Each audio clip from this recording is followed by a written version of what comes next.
भागलपुर के लोग एकता, भाईचारा और मोहब्बत का पैगाम देते हैं, लेकिन मुर्शिदाबाद से नफरत, हिंसा की बातें निकल कर आ रही हैं। वक्फ संशोधन विधेयक का समर्थन करते हुए जिले के सभी मुस्लिम भाइयों ने देश के प्रधानमंत्री नरेंद्र मोदी को शुक्रिया कहा है। ये बातें भाजपा के राष्ट्रीय प्रवक्ता सह पूर्व केंद्रीय मंत्री सैयद शाहनवाज हुसैन ने कही।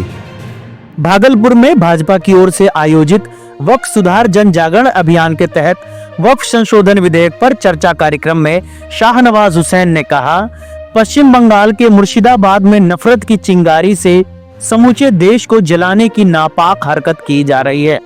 तृणमूल कांग्रेस के लोग इस नफरत की राजनीति में संलिप्त हैं। ये लोगों को दिग्भ्रमित करने का काम कर रही है। हमको इसके बहकावे में नहीं आना है। हमारी कौम जज्बाती है।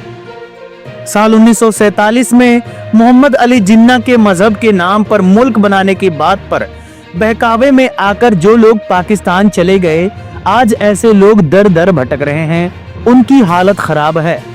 उन्होंने कहा कि वक्फ संशोधन कानून के तहत 1 इंच भी जमीन किसी मस्जिद, कब्रिस्तान या दरगाह से छीनी नहीं जाएगी। कुछ लोग हमारे मुस्लिम भाइयों के बीच इस कानून के खिलाफ गलत बातों को प्रचारित कर रहे हैं, जो बिल्कुल ही गलत है। यह कानून गरीब, लाचार और पसमानदा मुस्लिम भाइयों के हित में है। यह किसी के खिलाफ नहीं है।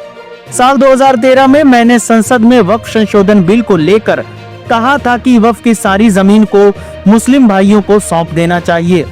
ये खुद अपनी हथेली से तकदीर को लिखेंगे। उन्होंने कहा कि मुस्लिम भाइयों के लिए भारत से अच्छा देश, हिंदुओं के समान अच्छा मित्र और नरेंद्र मोदी की तरह एक अच्छा नेता कोई और नहीं हो सकता। यह मुल्क उनका भी है। उन्होंने लोगों से आग्रह किया कि प्रधानमंत्री नरेंद्र मोदी के संदेश को सभी लोगों तक पहुंचाने का काम किया जाए। शाहनवाज हुसैन ने कहा, बिहार में राजद खुद को डुबोने से बचा ले, यही बड़ी बात होगी। हमारा देश पूरी तरह से सुरक्षित है। कोई ताकत देश में एकता के अटूट बंधन को नहीं तोड़ सकती। उन्होंने बताया कि इस कार्यक्रम की शुरुआत भागलपुर से की जा रही है। यहाँ के लोग गंगा जमुनी तहजीब को मानने वाले लोग हैं। यहाँ से जो बातें निकलती हैं वह दूर तक जाती हैं।